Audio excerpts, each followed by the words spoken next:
പൊതുതെരഞ്ഞെടുപ്പിൽ CPM നേതൃത്വം നൽകുന്ന LDFന് ബാധിച്ച കൊടിയ പരാജയം മുന്നണിയിൽ തന്നെ വല്ലാത്ത വിമർശനങ്ങൾക്ക് CPM വിധേയമാകുന്നു. മുന്നണിയിൽ നിന്നും എന്ന് പറയുമ്പോൾ രണ്ടാമത്തെ ഏറ്റവും വലിയ കക്ഷിയായിട്ടുള്ള CPIയുടെ സംസ്ഥാന സെക്രട്ടറി ശ്രീ ബിനോയ് വിശ്വം CPMനെ കടന്നാക്രമിക്കുന്നു എന്നല്ല, അദ്ദേഹം വളരെ എഴുതി തയ്യാറാക്കി റിലീസാക്കി പറഞ്ഞിരിക്കുന്നു. അത് കണ്ണൂർ രാഷ്ട്രീയത്തിൽ കണ്ണൂർ ഭാഗത്ത്, അതായത് CPMന് ഏറ്റവും കൂടുതൽ മെമ്പർഷിപ്പുള്ള കണ്ണൂരിൽ P. ജയരാജൻ എന്ന് പറയുന്ന കണ്ണൂരിലെ CPMൻ്റെ നേതാവ്, അദ്ദേഹം ഇപ്പോൾ ഖാദി ബോർഡ് വൈസ് ചെയർമാനാണ്. അദ്ദേഹത്തിൻ്റെ മകനും അദ്ദേഹവും ഒക്കെ തന്നെ സ്വർണ്ണവെട്ടെന്ന് പറഞ്ഞാൽ സ്വർണം കള്ളക്കടത്ത് നടത്തുന്നതിൽ നിന്നും കള്ളക്കടത്ത് നടത്തുന്ന ക്രിമിനലുകളെ, രാജ്യദ്രോഹ കുറ്റം ചെയ്യുന്നവരുമായിട്ടുള്ള അവരെ വെട്ടുന്ന, അവരിൽ നിന്നും സ്വർണം കവരുന്ന ഒരു പ്രത്യേക തരത്തിലുള്ള പ്രയോഗമാണ് ഈ സ്വർണ്ണവെട്ട് എന്ന് പറയുന്നത്.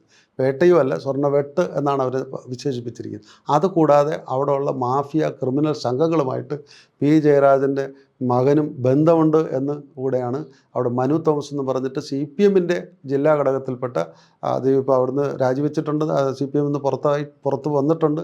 അദ്ദേഹമാണ് ഇത്തരത്തിലൊരു പുതിയ വെളിപ്പെടുത്തൽ നടത്തിയത്. ഈ പരാജയത്തോടുകൂടി പൊതുതെരഞ്ഞെടുപ്പിൽ വന്നിരിക്കുന്ന CPMനും LDFനും നേരിട്ടിരിക്കുന്ന കടുത്ത പരാജയത്തിനോട് തൊട്ടു പിന്നാലെയാണ് മനു തോമസിൻ്റെ ഇത്തരം ആരോപണം വന്നത്. ഈ ആരോപണത്തെ പിൻപറ്റി CPMൻ്റെ ജില്ലാ ഘടകങ്ങളിലെല്ലാം തന്നെ, ഇടുക്കി CPM ജില്ലാ ഘടകം തന്നെ വിമർശിച്ചിരിക്കുന്നു. മുഖ്യമന്ത്രിയുടെ പ്രവർത്തന ശൈലി ശരിയല്ല, അത് തിരുത്തണം, ജനങ്ങളുടെ വിശ്വാസം ആർജിക്കണം തുടങ്ങിയ കാര്യങ്ങൾ പറയുന്നു. ഇനിയുള്ള കാലങ്ങളിൽ ജീവിക്കാൻ പറ്റില്ല എന്നുള്ള രീതിയിലുള്ള ഇത് എല്ലാ ഘടകങ്ങളും, CPMൻ്റെ എല്ലാ ജില്ലാ ഘടകങ്ങളും പറയുന്നു. അത് ഏറ്റവും വിമർശനം കൂടുതൽ നടത്തിയത്, അക്കമിട്ട് നടത്തിയത് കൊല്ലം ജില്ലാ ഘടകമാണ് എന്നുള്ളത് മനസ്സിലാക്കണം. ഇതിൻ്റെ എല്ലാത്തിൻ്റെയും പശ്ചാത്തലത്തിൽ ഇതുപോലെ തന്നെ CPMൻ്റെ ജില്ലാ ഘടകങ്ങളിൽ നടക്കുന്ന ആത്മപരിശോധന പോലെ തന്നെ CPIയിലും അത്തരത്തിലൊരു ആത്മപരിശോധന ഈ പൊതുതെരഞ്ഞെടുപ്പിൽ ഏറ്റവും കടുത്ത പരാജയത്തിൻ്റെ പേരിൽ, കാരണം അവർക്കാണ് ഏറ്റവും കൂടുതൽ, കാരണം ഏറ്റവും നല്ലൊരു സ്ഥാനാർത്ഥി CPMനോ CPIക്കോ കിട്ടാവുന്ന LDFൻ്റെ ഏറ്റവും നല്ലൊരു കരുത്തനായിട്ടുള്ള, എല്ലാവർക്കും സ്വീകാര്യനായിട്ടുള്ളൊരു സ്ഥാനാർത്ഥിയായിരുന്നു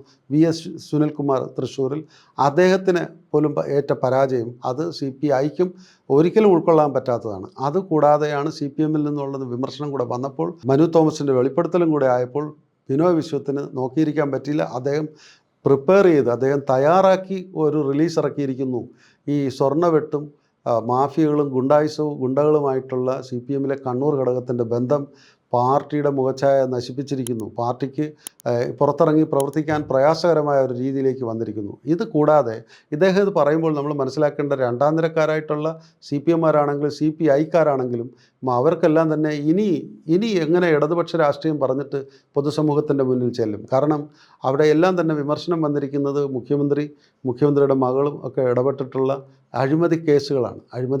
വെറും ആക്ഷേപങ്ങളല്ല, അഴിമതി സംഭവങ്ങളെ കുറിച്ചുള്ളതാണ് അവർക്കെല്ലാം പറയണം. അതും അദ്ദേഹത്തിന് പൊതുസമൂഹത്തിൽ അഭിമാനമുള്ള മാന്യനും മര്യാദക്കാരുമായിട്ടുള്ള അഭിമാനികളായിട്ടുള്ള പൊതുസമൂഹത്തിൽ വിലയും നിലയുള്ള മനുഷ്യരെല്ലാം ആക്ഷേപിക്കുന്ന മുഖ്യമന്ത്രിയുടെ ധാർഷ്ട്യവും അഹങ്കാരവും അദ്ദേഹത്തിൻ്റെ ഭാഷയും അദ്ദേഹത്തിൻ്റെ ശരീരഭാഷയും ഒക്കെ തന്നെ എല്ലാ ജില്ലാ ഘടകങ്ങളും CPMൻ്റെയും CPIയുടെയും ജില്ലാ ഘടകങ്ങൾ വിമർശനം വന്നിരിക്കുന്നു, കടുത്ത വിമർശനം വന്നിരിക്കുന്നു. നമ്മളത് പറയുമ്പോൾ ഇപ്പോൾ ബിനോയ് വിശ്വം ഉന്നയിച്ചിരിക്കുന്ന ഈ പ്രസ്താവന, ബിനോയ് വിശ്വം ഈ പറഞ്ഞിരിക്കുന്ന ആക്ഷേപങ്ങളെ അക്കമിട്ട് അദ്ദേഹവും എടുത്ത് പറഞ്ഞപ്പോൾ സംഭവിക്കുന്നത്, CPMന് അദ്ദേഹത്തിന് മറുപടി കൊടുക്കാതിരിക്കാൻ പറ്റില്ല എന്നുള്ളൊരവസ്ഥയാണ്. CPMന് മറുപടി കൊടുക്കണം എന്നത്, CPIക്ക് മറുപടി കൊടുക്കണം, ബിനോയ് വിശ്വത്തിന് മറുപടി കൊടുക്കേണ്ടത് യഥാർത്ഥത്തിൽ മുന്നണി സംവിധാനത്തിൽ CPMൻ്റെ ഒരു ബാധ്യതയാണ്, അത് ചെയ്യണം. പക്ഷേ നമ്മൾ ഈ കഴിഞ്ഞ ദിവസം നടന്ന CPMൻ്റെ സംസ്ഥാന കമ്മിറ്റിയിൽ മുഖ്യമന്ത്രിക്കെതിരെ എല്ലാ ജില്ലാ ഘടകങ്ങളും വിമർശനം നടത്തുമ്പോഴും മുഖ്യമന്ത്രിക്കെതിരെ ഒരക്ഷരം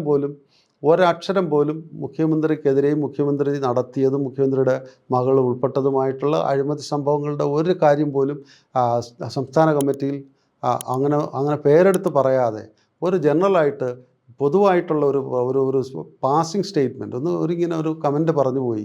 അത് ജനങ്ങളുടെ വിശ്വാസ്യത നമ്മൾ വീണ്ടെടുക്കണം, അതിന് നമുക്ക് ശൈലി മാറ്റണം, അങ്ങനെ ഒരു നിസ്സാരമായിട്ടുള്ള ഒരു പാസിംഗ് കമൻറ്റിലാണ് സ്റ്റേറ്റ് കമ്മിറ്റി പറഞ്ഞിരിക്കുന്നത്. നമ്മളത് പറയേണ്ടത്, സ്റ്റേറ്റ് കമ്മിറ്റിക്ക് മുമ്പ് ഇവിടെ കേന്ദ്ര കമ്മിറ്റിയും കൂടിയിട്ടുണ്ട്. അതിനകത്ത് അംഗമാണ് പോളിറ്റ് ബ്യൂറോ സീനിയർ മെമ്പർ എന്നുള്ള നിലയ്ക്ക് മുഖ്യമന്ത്രിയും അംഗമാണ്. ഇവിടുന്ന് കേരളത്തിൽ നിന്നും MA ബേബി അംഗമാണ് പോളിറ്റ് ബ്യൂറോയിൽ. അതുകൂടാതെ ഇന്നത്തെ പാർട്ടി സെക്രട്ടറി MV ഗോവിന്ദൻ അംഗമാണ്. അവരെല്ലാം കൂടെ ചേർന്ന സെൻട്രൽ കമ്മിറ്റിയിൽ ഈ പരാജയത്തിൻ്റെ ഒരു വിലയിരുത്തൽ നടത്തിയപ്പോഴും മുഖ്യമന്ത്രിക്കെതിരെ ആരും തന്നെ ഒരു വിമർശനവും നടത്തിയിട്ടില്ല. മുഖ്യമന്ത്രിയുടെ ചെയ്തികളാണ് ജനങ്ങളെ പാർട്ടിയിൽ നിന്നും അകറ്റുന്നത് എന്നുള്ളതാണ്. അതിനകത്ത് പ്രധാനമായിട്ടും ഒരു കണ്ടെത്തൽ, അല്ലെങ്കിൽ നമ്മളെ അനുഭവത്തിൽ നമ്മൾ മനസ്സിലാക്കുന്നത്, CPMൻ്റെ ഈഴവ സമൂഹത്തിൽ നിന്നുള്ള ശക്തി കേന്ദ്രമായിട്ടുള്ള ഒരു പാർട്ടിയാണ് CPM. അവരിൽ നിന്നും, CPMൽ നിന്നും ഈഴവ സമൂഹത്തിൻ്റെ വോട്ട് കൂടുതലായി BJPക്കും BDJSനും പോകുന്നു എന്നുള്ളത് കൊണ്ടാണ് CPM ക്ഷീണിക്കുന്നത്, CPMന് കരുത്ത് കാണിക്കാൻ കഴിയാത്തത്. തുടർച്ചയായ 2 പാർലമെൻറ്റ് തെരഞ്ഞെടുപ്പുകളിലും CPM പരാജയപ്പെട്ടത്, അമ്പേ പരാജയപ്പെട്ടു എന്ന് തന്നെയാണ് പറയുന്നത്.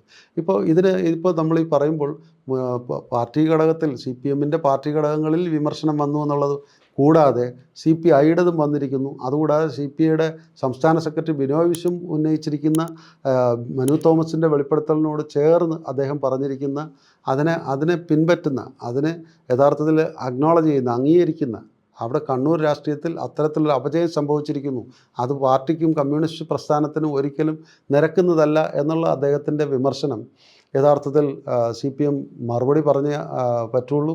CPM എന്ത് തരം മറുപടി പറയും, സ്റ്റേറ്റ് കമ്മിറ്റി എന്ത് തരം മറുപടി പറയും എന്നുള്ളതൊക്കെയാണ് കേരളം കാത്തിരിക്കുന്നത്.